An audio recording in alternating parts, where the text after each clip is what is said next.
Buen día. Hoy vamos a abordar la problemática de la reorganización societaria.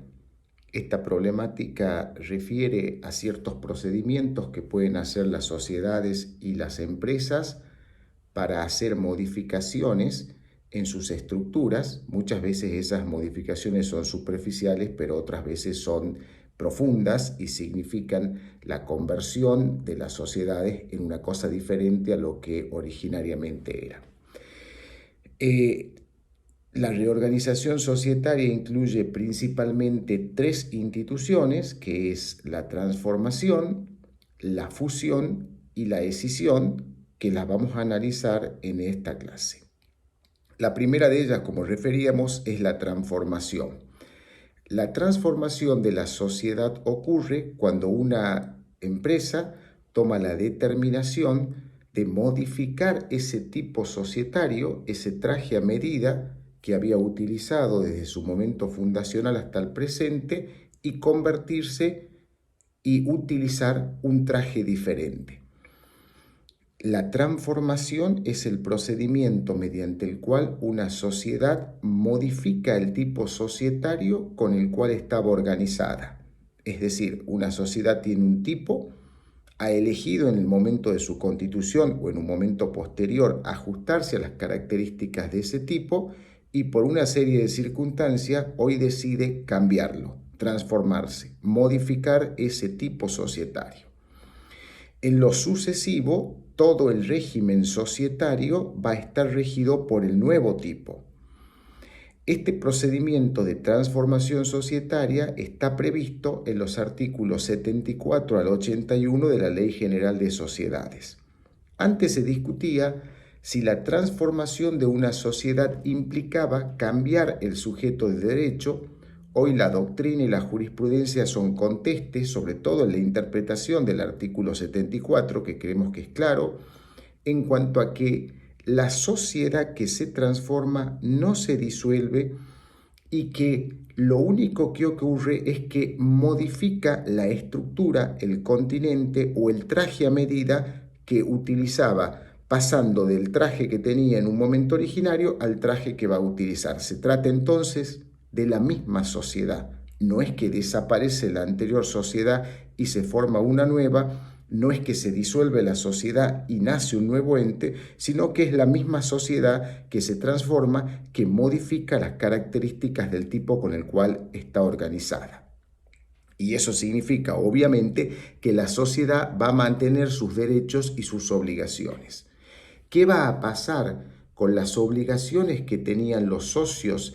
Se van a regir por el régimen que tenía la sociedad con el tipo anterior a la modificación. Es decir, si un socio o más de un socio de una sociedad tenía ciertas obligaciones de acuerdo al tipo en que esa sociedad estaba organizada, la transformación y la adopción de un nuevo tipo societario no va a significar que ese socio o esos socios queden desobligados.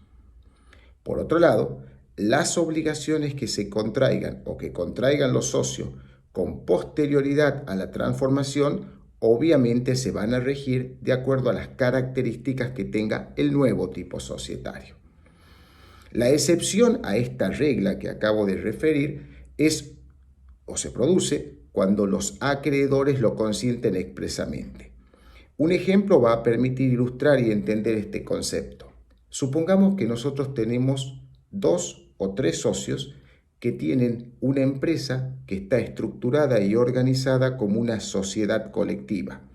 Como todos sabemos, el régimen de la responsabilidad de los socios en la sociedad colectiva no se circunscribe al aporte de capital, sino que es una sociedad que se caracteriza porque los socios en muchos casos y en muchas ocasiones tienen que responder con su propio patrimonio, con esa muletilla que utiliza la doctrina en forma ilimitada y solidaria, por aquellas obligaciones incumplidas por la sociedad. Hoy, esa sociedad colectiva toma la determinación de transformarse y modificar el tipo societario en el cual esta empresa estaba organizada y evolucionar hacia una sociedad de responsabilidad limitada, que sabemos que su principal característica es que los socios circunscriben su responsabilidad a los aportes de capital que se comprometan a hacer, de modo tal que los socios de la SRL en principio no tienen que responder ni tienen que satisfacer con su propio patrimonio las obligaciones incumplidas o insatisfechas de la sociedad. En ese orden de idea, esta sociedad o esta empresa estaba primero organizada como una sociedad colectiva y luego del proceso de transformación va a estar organizada como una SRL. Como el régimen de la responsabilidad de los socios en estas dos sociedades es sustancialmente diferente, lo que va a ocurrir es que aquellas obligaciones que se hubieran contraído con anterior a la transformación societaria van a regirse de acuerdo al régimen que correspondía al tipo societario que tenía esa empresa antes de la transformación. Es decir, que si los socios antes de la transformación tenían responsabilidad solidaria e ilimitada porque se trataba de una sociedad colectiva, todas las obligaciones contraídas por esa sociedad se van a ajustar a ese régimen hasta el momento de la transformación. Luego de la transformación, si la sociedad contrae nuevas obligaciones, los socios ya no van a tener que responder solidaria e ilimitadamente como ocurría en el caso de la sociedad colectiva, porque en la nueva sociedad, en la SRL, la responsabilidad de los socios en principio está circunscripta y limitada a sus aportes de capital. Un segundo ejemplo también permite ver la situación inversa. Supongamos que una sociedad de responsabilidad limitada se transforma en una sociedad colectiva. En ese caso, las obligaciones que sean anteriores a la transformación van a estar limitadas y circunscriptas las responsabilidades de los socios en caso de incumplimiento de la sociedad. Y en cambio, las obligaciones que sean posteriores a esa transformación va a regir el régimen de responsabilidad de los socios de la sociedad colectiva y por lo tanto, si la sociedad no cumple con sus obligaciones, los socios tendrán que satisfacerla. Muy bien. ¿Qué debe hacerse para transformar una sociedad? Los requisitos del proceso de transformación societaria están contemplados en el artículo 77 de la Ley General de Sociedades. El primer requisito es casi una verdad de perogrullo. Es imprescindible que haya un acuerdo unánime de los socios, salvo que en el estatuto, es decir, en el contrato societario originario, haya una previsión contractual en donde los socios expresamente hayan contemplado la posibilidad de hacer una transformación sin alcanzar la unanimidad. La regla es entonces, salvo esta excepción que acabo de referir, es que es necesaria para la transformación de la sociedad el acuerdo unánime de los socios. El segundo requisito necesario para hacer una transformación de una sociedad es elaborar un balance especial. Ese balance especial es algo así como una fotografía de la situación económica, financiera y patrimonial de la sociedad. Ese balance no tiene que tener una antigüedad anterior, valga la redundancia, a un mes del acuerdo de transformación. ¿Por qué? Porque es necesario que la foto que se saque de la situación económica, financiera y patrimonial de la empresa sea una foto actual. Entonces, si los socios hoy se reúnen y toman la determinación societaria de transformar la sociedad, tienen que hacer un balance especial. Y ese balance especial no puede retrotraer en lo que su antigüedad respecta más de un mes. Segundo, los socios tienen que tener la oportunidad de ver ese balance y por lo tanto la ley dice que tienen que habérselo puesto en consideración de los socios por lo menos 15 días antes de que se celebre el acto o la reunión de los socios donde va a evaluarse, sopesarse y decidirse si transformar o no la sociedad. Y finalmente, ese balance especial tiene que ser aprobado con las mismas mayorías que se exigen en cada tipo societario para que sean aprobados los balances ordinarios de la sociedad. El tercer requisito para poder hacer una transformación es que se otorgue o se celebre el acto de transformación. ¿Quién otorga o quién decide en definitiva la transformación de la sociedad? Lo hace el órgano de gobierno de la sociedad que se transforma. ¿Por qué? Porque es en el órgano de gobierno donde los socios van a tener la oportunidad de decidir si quieren o no transformar esa sociedad. Y aquellos que decidan que no quieran transformarla, van a tener el derecho a retirarse de esa sociedad. Es decir, yo acepto estar en esta sociedad en las condiciones actuales. Si luego los socios deciden transformar la sociedad, recordemos que en la mayoría de los casos se necesita unanimidad, con lo cual esta hipótesis que nosotros estamos analizando es absolutamente excepcional.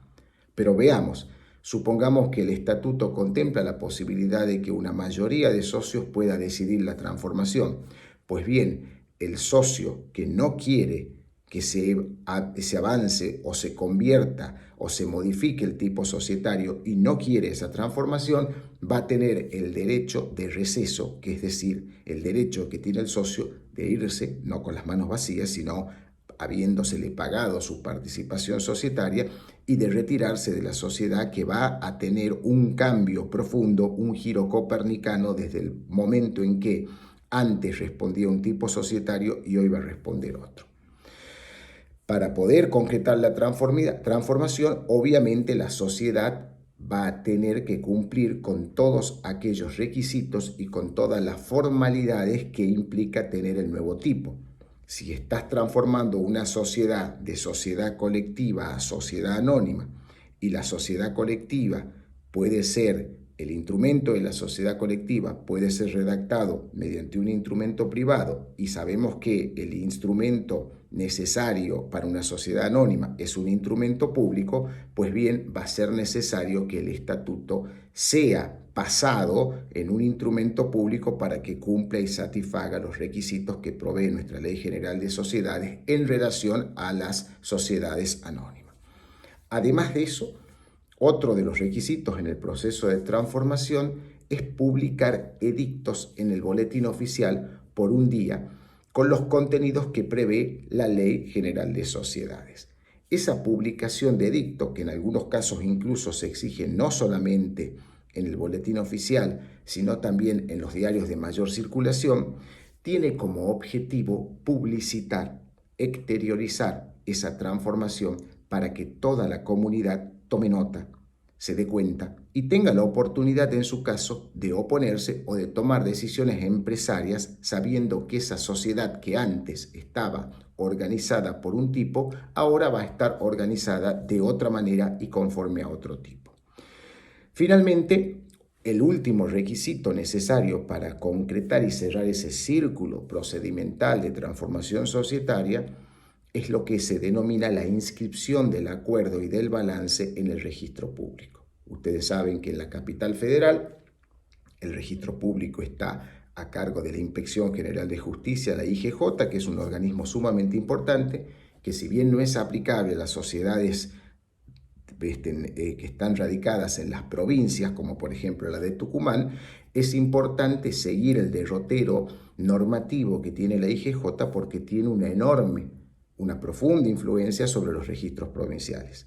Las sociedades que están radicadas en Tucumán, en Salta o en Santiago van a tener que inscribir en el mismo lugar donde se inscribió el estatuto la modificación del estatuto y la transformación de la sociedad. En Tucumán puntualmente eso se hace ante la Dirección de Personas Jurídicas, que es en definitiva el órgano administrativo que tiene el registro público, que antes de la reforma se llamaba el Registro Público de Comercio y hoy se llama Registro Público a secas. Pues bien, en ese registro público debe inscribirse toda esta documentación, y los mismos balances deben presentarse que hacen a la transformación y la modificación del tipo societario de una sociedad. Dijimos entonces que el socio que no esté de acuerdo con la transformación de la sociedad puede ejercer el denominado derecho de receso. De nuevo, este caso es absolutamente excepcional porque en la mayoría de los casos, si no se ha previsto nada, las sociedades pueden transformarse, pero para hacerlo necesitan la unanimidad de los socios. No puede haber un socio disconforme si estamos diciendo que es necesaria la transformación, para la transformación la unanimidad. Pero sí puede ocurrir, como referimos, que el estatuto prevea la posibilidad de que se decida una transformación societaria sin que todos los socios estén de acuerdo. Y en ese supuesto, cuando un socio no está de acuerdo en esa transformación, y acá hay dos importantes requisitos, hubiera votado en contra de esa transformación o hubiera estado ausente, y ustedes se preguntarán por qué, y la respuesta es por qué. Por la teoría de los actos propios, si un socio participa en una reunión de socios, en una asamblea, en donde se decide la transformación de la sociedad y vota a favor de la transformación, no puede luego ejercer el derecho de receso, que es el derecho a irse de la sociedad y a que se le pague su parte, porque por actos propios ya tomó una conducta y se tiene que mantener consecuente en esa línea de conducta. Desde el momento en que se celebra esa reunión de socios o esa asamblea que deriva en el acto social resolutivo de la transformación societaria, aquel socio que haya estado ausente o que haya votado en contra, siempre de nuevo para aquellos casos en donde el estatuto permita y no exija la unanimidad de socios, ese socio que ha votado en contra o que ha estado ausente va a tener 15 días para ejercer el derecho de receso. El ejercicio del derecho de receso significa, señora sociedad, señores socios, yo me retiro porque no estoy de acuerdo con esta transformación societaria, pero no me retiro, como referí, con las manos vacías, sino que me retiro con el reembolso del valor de mi parte en la sociedad. ¿Cómo se hace para determinar el balance? Bueno, con esa foto que se sacó, que es el balance de transformación, se va a poder saber cuál es el estado económico, financiero y patrimonial de la sociedad. Y se va a poder saber, en definitiva, cuánto vale esa sociedad para que al socio que se retire se le pague su participación.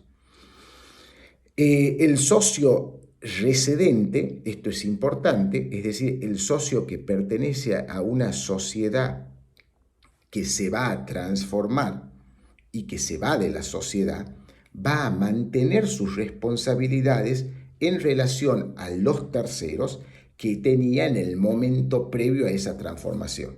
En un ejemplo, supongamos que una sociedad colectiva contrae una obligación cuantiosa y no está en condiciones de pagarla.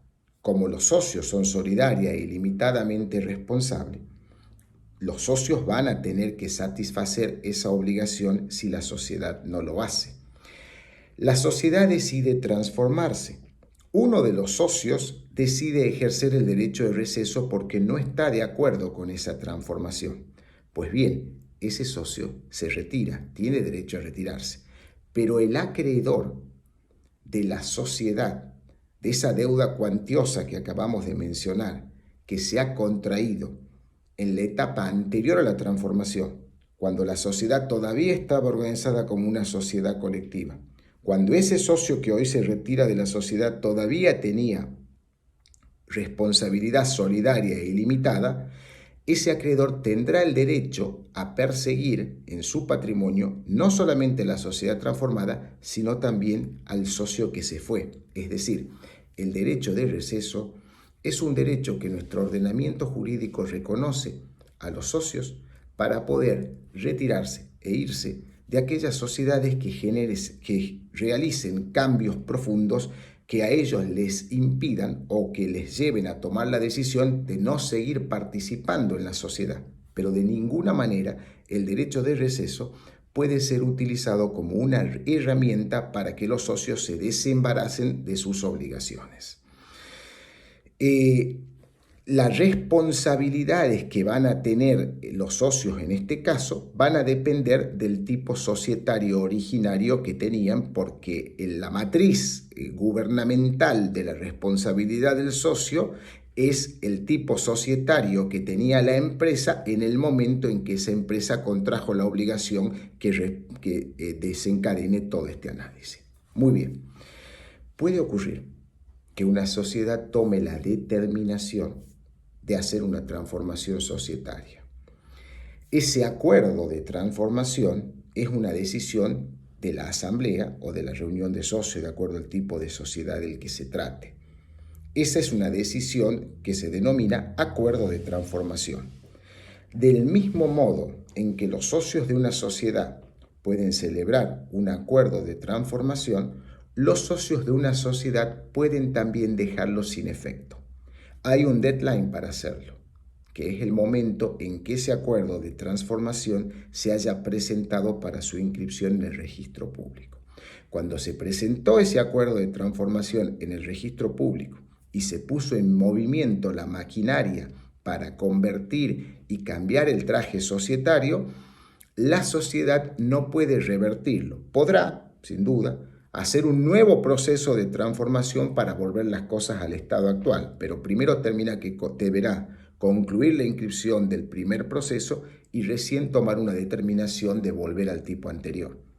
Pero hasta el momento en que se presenta para su inscripción en el registro público la transformación de la sociedad, existe lo que se denomina el derecho de la sociedad, que lo ejerce a través de una reunión de sus órganos societarios, el derecho, decía, a rescindir la transformación. Es decir, el derecho que tienen los socios que tomaron la decisión de transformar la sociedad, de volver a reunirse y dar un paso hacia atrás y decir, dejamos sin efecto esa transformación, dejamos sin efecto ese acuerdo de transformación y la sociedad va a continuar organizada y funcionando con el tipo societario que tenía antes que celebremos ese acuerdo. También puede ocurrir que la transformación no se rescinda, pero que no llegue a buen puerto porque caduque. ¿Qué significa caducar? Significa que pase un determinado tiempo y que los socios, por razones múltiples, diversas y plurales, tomen la decisión o la determinación de no inscribirlo. La Ley General de Sociedades dice que ese acuerdo de transformación tiene un plazo para ser inscripto. Ese plazo es de 3 meses. Si la sociedad no cumple con la inscripción del acto de transformación en un plazo máximo de 3 meses, esa transformación caduca, salvo siempre y cuando que el exceso sea imputable a la autoridad de inscripción, que eso es harina de otro costal. Ni la sociedad, ni los socios, ni en definitiva los administradores societarios pueden ser responsabilizados por las demoras que pueda tener la burocracia estatal en registrar o tomar razón de la inscripción o inscribir, la transformación de una sociedad. Entonces, ¿qué pasa cuando una sociedad realiza el acto societario o la reunión societaria y celebra el acuerdo de transformación y no inscribe en 3 meses ese acuerdo? Pues bien, en ese caso se produce la caducidad de la transformación y la sociedad va a seguir funcionando en el esquema y en la modalidad antigua como si fuera que nunca hizo nada en lo que respecta al cambio de su traje o de su tipo societario. Puede pasar también que la sociedad haya incluso publicado los avisos, edictos o avisos en los diarios en donde haya publicitado que se iba a transformar. En ese caso, la ley obliga a la sociedad que haga una publicación idéntica para notificar a la comunidad que esa transformación ha caducado. Y los administradores societarios van a tener la responsabilidad por incumplir con esa obligación de notificar a la comunidad que el proceso de transformación ha caído, que la transformación societaria planificada ha caducado, porque la sociedad, por razones como dije e insisto, pueden ser múltiples y a veces recónditas, ha tomado la decisión de no inscribir esa transformación en el plazo previo.